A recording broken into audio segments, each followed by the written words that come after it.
Ay, kaya mo yan, daddy. Kaya mo lang. Kaya mo lang. Sa'yo naman tong daan na to eh. Kaya magre-reklamo pa ba sila? Right down to the soul. Empty na din tong mga to. I actually intended na ma-empty ko talaga sila.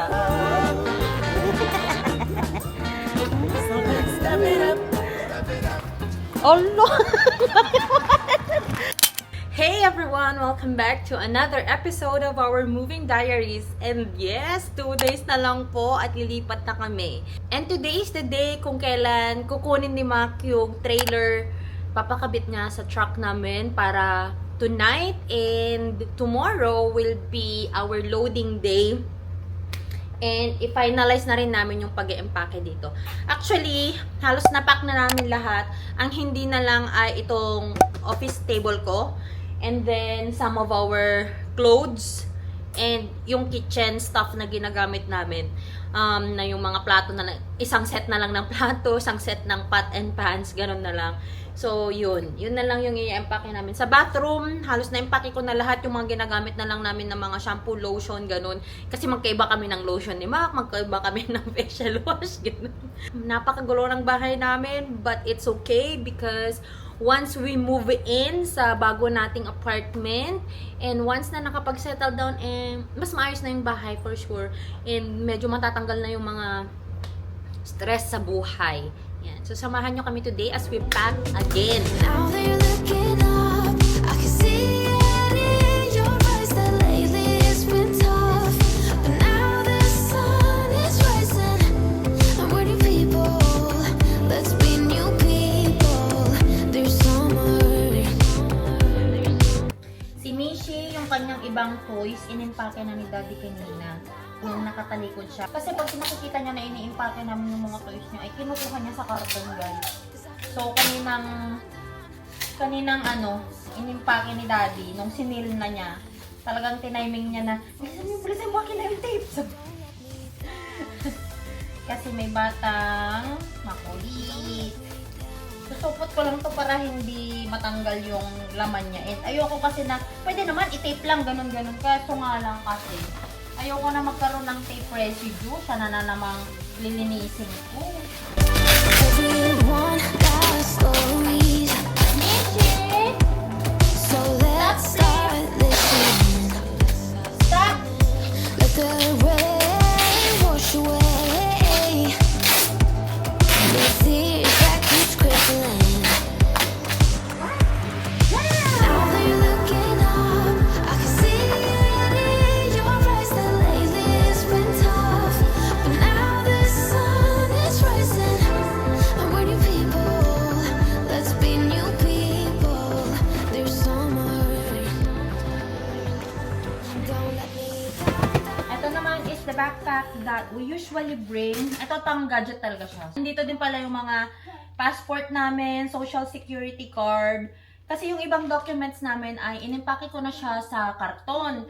But this one, these are the most important stuff. This is passport and social security card, and then yung green card ko din. Dahil syempre alam nyo naman ang mga nangyayari ngayon sa US, so kailangan dala-dala namin ito. So ilalagay ko na lang siya dito sa gadget bag namin kasi lagi naman namin tong dinadala. So ito yung sinasabi ko na parang extension cord namin whenever we go to a hotel, ganyan, kasi it's going to be 3 days and 2 nights yung travel namin. So meron kaming ganito. Yan, may pang USB-C na siya, tsaka USB. So, pwedeng 3 iPhone, ganyan. Tapos, pag-charge yan din ng ibang gadgets. And then, this one, this is a bag for the chargers that we bring. Ibinili ko lang to sa Temu. You can actually put cords here, dito, and then dito din. So, ito naman yung mga para sa chargers talaga namin for phone, for watch. Ayan. And then, I also have this for the organizers para ma-organize yung cord. Velcro lang siya. Nabibili siya sa Temu ko lang ata binili ko. $1 ata yung 50 pieces. Yun. So, at least may mag-hold sa aking mga cords para malinis sila. Organized sila. Hindi malinis. Clean is different from organized. So, ganyan. Diba? Yung truck driver namin. Uy, ang galing. Na-shoot ni Daddy.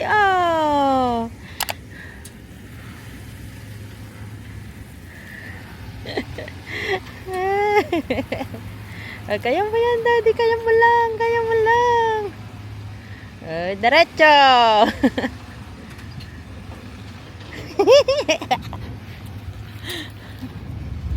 Ang haba.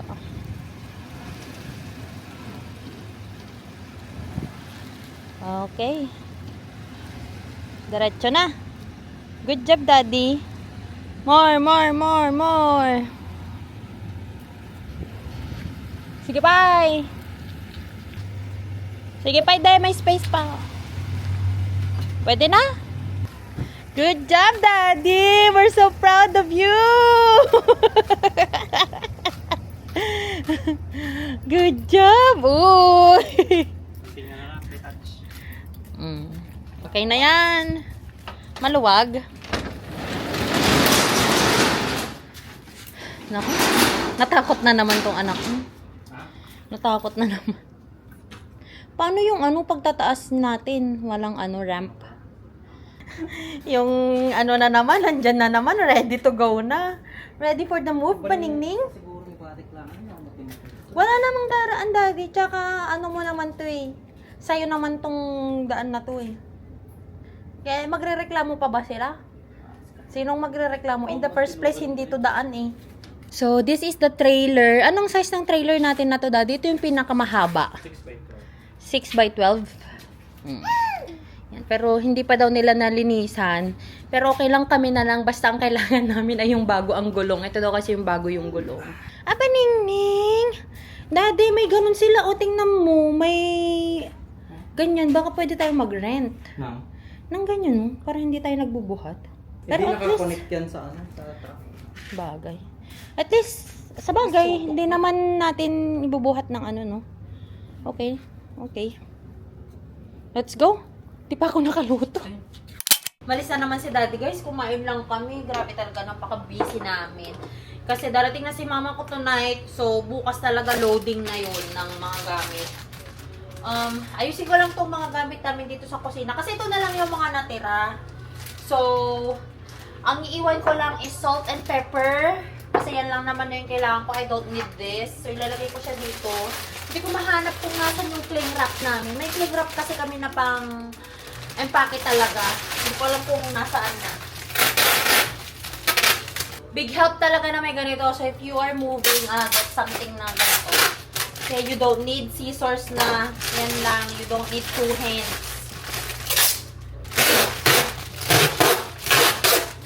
And then, ilalagay ko siya dito sa bin na ito. Kasi ito ay, hindi pa naman namin ibababa. Para easy access lang. Pati yung mga ito yung mga condiments, soy sauce, patis, ganun. Iiwan ko muna sila, tong dalawa. Tapos, yung olive oil na lang siguro din yung iiwan ko. I don't need canola oil na. Tapos, yung bigas namin ay saktong paubos na rin. So, at least we don't need to bring the big sako. Kasi, I usually buy the 20-pound sako ng bigas. So, paubos na rin siya. Pero sabi ko kay Mac, bumili lang siya ng isang pack na ganun. Kasi baka naman mabitin kami. And we are planning to bring the rice cooker with us during travel. Para just in case na, alam mo yun, kasi syempre sanay tayo na rice. Eh dito, hindi naman gaya sa atin na kung sa Jollibee ka kakain or sa McDo may rice. Dito kasi talaga wala. Alam mo naman yung kasama natin, baka manghina. I'd rather bring a lot of stuff kaysa may magutom na kasama natin. Kasi you know guys, pag gutom ang mga kasama, hindi maganda ang ambience. Hindi didikit. Hindi naman siguro maglilik ito. Tsaka hindi naman mababalik-balik ito. Kaya mo na, dyan na lang. Empty na din tong mga to. I actually intended na ma-empty ko talaga sila. Pero hindi ko na winash. Ganun lang din naman to. Yung lang din naman laman, tsaka patis. Ito lang yung may laman. This is vinegar. Hopefully, hindi naman siguro, ay, maglilit sis. Tapon ko na lang. May vinegar kami dyan na nakabote pa yung dato puti. Tanggalin ko na lang para safe. para walang mag-leak. Sabi ko kay Mac, pag pala nakatulog na mamaya si Mishi mamayang gabi kasi 10:58 yung arrival ni mama ko. Sabi ko, baka nakatulog na mamaya si Mishi, ako na lang magsundo kay mama. Kasi ano lang naman, 10 to 12 minutes away lang naman yung airport sa amin. Sabi niya, sama kami hindi naman niya natutulog ng ganong oras. Sabi ko naman, sama daw sila. Okay, fine. Kasi daw gusto daw niyang bumili ng mga t-shirt na South Dakota sa ano. May damit naman kami South Dakota, Mount Rushmore pa nga pati sombrero. Pero wala. Hindi na namin alam pinasal. Too late nights dancing my place. I could get used to long drives, cab rides, your place. I could get used to be fighting just for the hell of it, and you putting up with it 'cause you let me to bits. Late nights dancing our place. I could get used to this. I thought it would scare me. I thought it would scare me to let you in, but I was paper thin. You saw right through me and I gave in. My mind was occupied, man, I was on a high. I could run forever to get a minute, just a minute of your time. If this is what it's like, I could get used to late nights dancing my place. I could get used to long drives, cab rides, your place. I could get used to me fighting just for the hell of it, and you putting up with it 'cause you let me to bits. Late nights dancing our place. I could get used to this, taking the good with the bad. Never had something like this. I'm so glad that I found it for you in the dark. Love on the weekend on repeat. We're just another cliche, but who cares anyway? I could get Kung ipakita sa inyo guys, but this is how we packed most of our clothes. Nakalagay na sila sa vacuum bags na mga ganito. Pero yun, malalaki yun. Yung lagayan ng coat talaga na pwedeng i-hanger, ganun.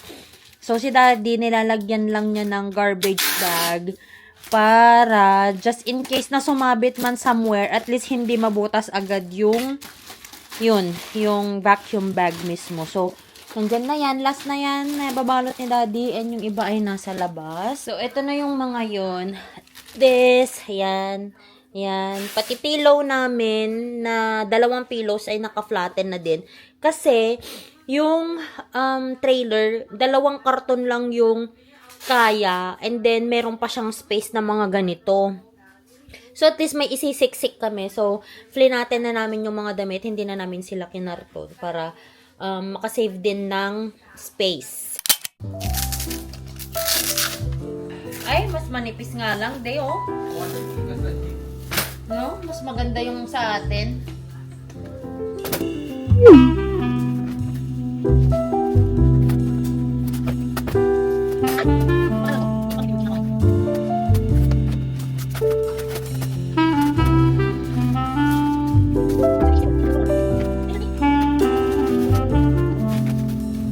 Ay, daddy, binalikan niya yung buhok.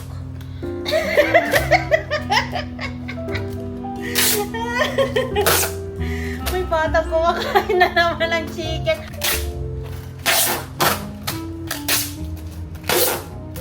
Alam namin na bagong gising, manok agad.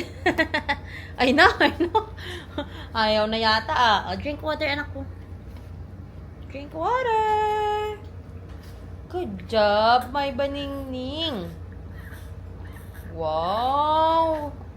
Wow, good drinking. Good drinking. Wow. Yummy water? Oh, good job. Wow. Yummy? Yummy? Water. Balik mo. Manok na naman.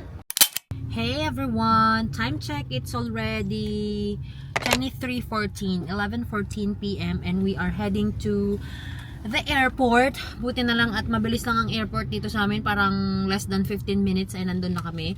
Kasi magla-land si mother ng 11:25. Delayed ang Delta. She was supposed to land 10:58 pero na-delay. Tapos nag-change daw sila ng airplane. So at least medyo yung delay niya hindi naman ganun katagal. So we're heading there now. Masundo na namin siya. Then makatulog na kaming lahat. Pakainin muna namin para siya. At nang matulog na kami dahil bukas ay maaga kami ni Daddy. Hopefully maaga kaming magising ni Daddy to load stuff. We're gonna start to load stuff na tomorrow. Actually, tomorrow will be the loading day nga pala. Kaya kailangan medyo maaga kami para hindi mainit kasi mainit siya sis. Ito yung kinakabahan ako sa move namin sa Georgia. One thing that we are not that used to now is the hot weather, the warm weather.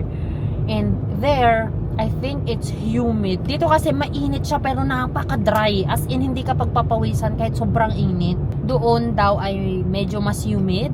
Pero naman kasi, at least during the winter time, it's more tolerable. Dito kasi naman, okay yung summer, but during the winter time, it's dead.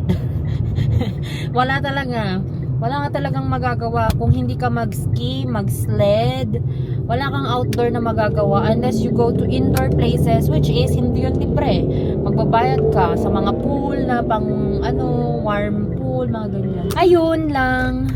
We're hoping for a better situation when we reach Georgia, for better situation for our family when it comes to our outdoor activities, more activities para mas maging more active kami outdoor. So yeah, samahan nyo lang kami muna papuntang airport and we'll see mother in a few minutes. Si Modrakels. Yung abibing natin ay behave naman dyan. Wala nga siyang binky, wala siyang iPad. Kasama lang niya si Miss Rachel at saka si Shelly. That's it. So good naman siya ngayon. Hopefully mamaya ay hindi siya magmaktol. Lalo na at ang taas ng energy pa niya. Nagising kasi siya ng 7 p.m.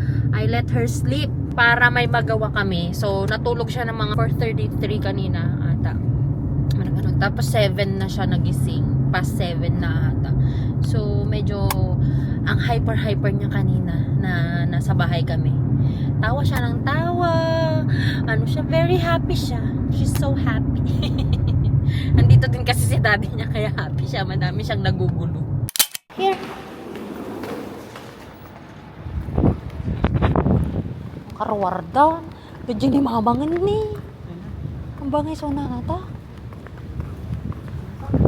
Ang bangay sona ata.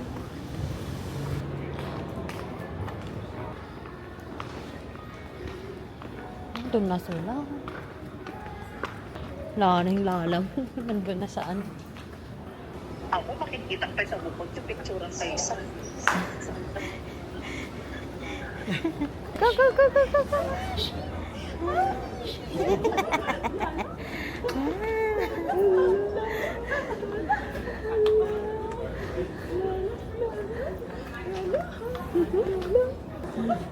Kuna na siguro ko. Ada mo ato yung ko. Video ko lang ba't ato yung nga dapat na. Kiss lala, kiss.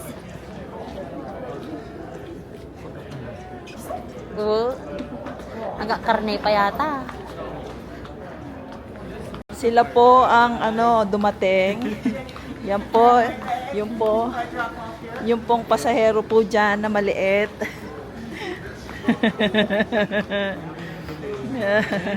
I miss you, bang bang.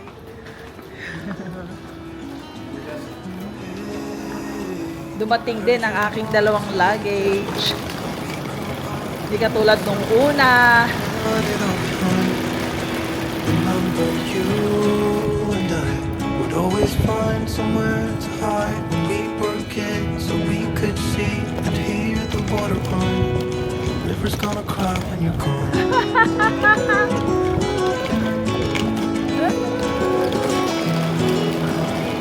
Kaya tanan. Chop Won't you miss the ones you know? I'll be here hanging on waiting for your call. Oh, no. Seems like time as I wave passing by, leave a mark in our north to turn the So memory. fun, Mishi. River's gonna cry when you're gone, gone, gone, gone. Ay, River's bakit gonna cry doble-doble when yung ano niya? gone, gone, Pakigaman na agad. gone, gone. Si handle na. River's gonna cry when you're gone, gone. Oh, go now to your car seat, anak ko. Go now to your car seat. Sir, sa gitna. We can do better. We can be setting go. We understand.